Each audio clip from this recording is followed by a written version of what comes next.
పార్లమెంట్లో పరీక్షల ఒక లీకేజ్ వ్యవహారం విషయంలో ప్రభుత్వం తీసుకువచ్చినటువంటి ఒక చట్టం సవరణ మీద మాట్లాడుతూ రాహుల్ గాంధీ గారు విద్యార్థుల్ని ఈడియట్ అనేటటువంటి సంబోధన చేశారు. కొంతమంది స్పాంజ్ లానే ఉంటారు, కొంతమంది ఈడియట్ లానే ఉంటారు అని చెప్పేసి వీళ్ళు విద్యార్థుల్ని ఈడియట్ అనేటటువంటి ఒక ఆలోచన ఇది అందరూ ఇది చాలా అభ్యంతరకరమైనటువంటి ఒక వ్యాఖ్యాన.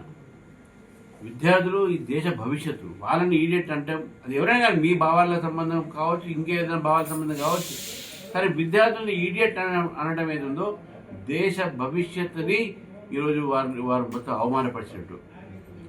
కాంగ్రెస్ పార్టీ తెలంగాణ ఉద్యమంలో గతంలో ఇప్పుడు కూడా తెలంగాణ 1969లో ఉన్న తెలంగాణ ఉద్యమం అయితేంది, మొన్న తెలంగాణ రాకముందు తెలంగాణ ఉద్యమం అయితే దాంట్లో విద్యార్థులు పాల్గొన్నారు. చాలామంది చనిపోయారు, 1400 మంది చనిపోయారు, ఆత్మాహుతులు చేసుకున్నారు. దానికి కారణం కేవలం కాంగ్రెస్ పార్టీ.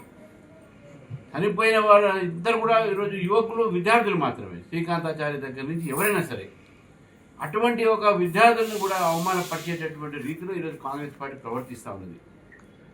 అమిత్ షా మీద వ్యాఖ్యలు చేస్తారు. వాళ్ళ దగ్గర వేరే సబ్జెక్ట్ లేక, మాట్లాడటం లేక, సరే నీట్లో విషయంలో అన్నారు, ఆయన బాధ్యత తీసుకొని ఈరోజు ధర్మేంద్ర ప్రధాన్ గారి ఒక రిజైన్ చేయగానే ఇంకా వాళ్ళ దగ్గర వేరే టాపిక్స్ లేవు, వేరే ఇష్యూస్ లేవు. ఇప్పుడు అమిత్ షా గారి మీద ఇది ఒక పెలెట్, రబ్బర్ పెలెట్ మీద ఆయన మాట్లాడుతాను, ప్లాస్టిక్ పెలెట్స్ మీద మాట్లాడుతూ ఉన్నాడు ఈయన రాహుల్ గాంధీ.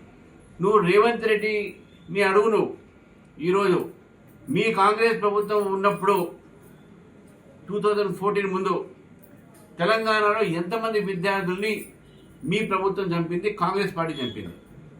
చిదంబరం అనౌన్స్మెంట్ చేసి యూటర్న్ తీసుకున్న కాంగ్రెస్ పార్టీ సమయానికి తెలంగాణ ఇవ్వకపోవడంతో వందలాది మంది విద్యార్థులు చనిపోవడం జరిగింది. ఈరోజు రాహుల్ గాంధీ గారు క్షమాపణ చెప్పాలి తెలంగాణ ప్రజలకు, ఈ దేశ ప్రజలకు. ఈరోజు ఈడియట్స్ అంటారా విద్యార్థుల్ని? ఈడియట్ అంటే అసలు ఆయన పొలిటికల్ ఈడియట్గా అందరూ భావిస్తున్న సమయంలో ఆయన స్టూడెంట్స్ని ఈడియట్ అంటామనేది ఇది చాలా అభ్యంతరకరమైనటువంటి విషయాన్ని కూడా ఈరోజు నేను చెప్పేస్తున్నా. ఈరోజు నిజంగా భారతీయ జనతా పార్టీ రాహుల్ గాంధీ దగ్గర కానీ, ప్రియాంక గాంధీ దగ్గర కానీ ఇద్దరి దగ్గర మెటీరియల్ లేక, మాట్లాడే సబ్జెక్ట్ లేక, ఆధారం లేకుండా ఆధారరహితమైనటువంటి ఒక వ్యాఖ్యలు చేస్తూ ఉన్నారు.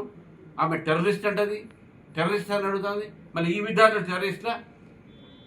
తెలంగాణ ఉద్యమంలో పాల్గొన్న టెర్రరిస్ట్లా?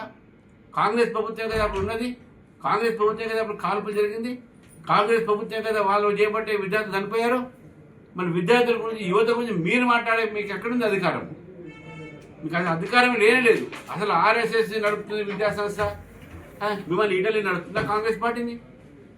కాంగ్రెస్ పార్టీ ఇటలీ మాఫియా జరుపుతుందని అడుగుతా ఉన్నాను. ఈ రకమైనటువంటి ఒక ప్రజాధనాన్ని పార్లమెంట్లో వేస్ట్ చేస్తూ విషయాల మీద మాట్లాడకుండా విషయాన్ని తప్పుదారి పట్టించేటటువంటి ఒక ప్రయత్నం కాంగ్రెస్ పార్టీ చేస్తుంది. ఎందుకంటే వాళ్ళ దగ్గర విషయం లేదు కాబట్టి. కాంగ్రెస్ పార్టీ తెలంగాణ ప్రజలకు వాళ్ళు క్షమాపణ కోరాలి, క్షమాపణ చెప్పాలి. 1400 మంది విద్యార్థులు ఒక చావుకు కారణమైన కాంగ్రెస్ పార్టీ తెలంగాణ ఆలస్యంగా ఇచ్చినటువంటి ఒక సందర్భంగానే కదా చనిపోయింది.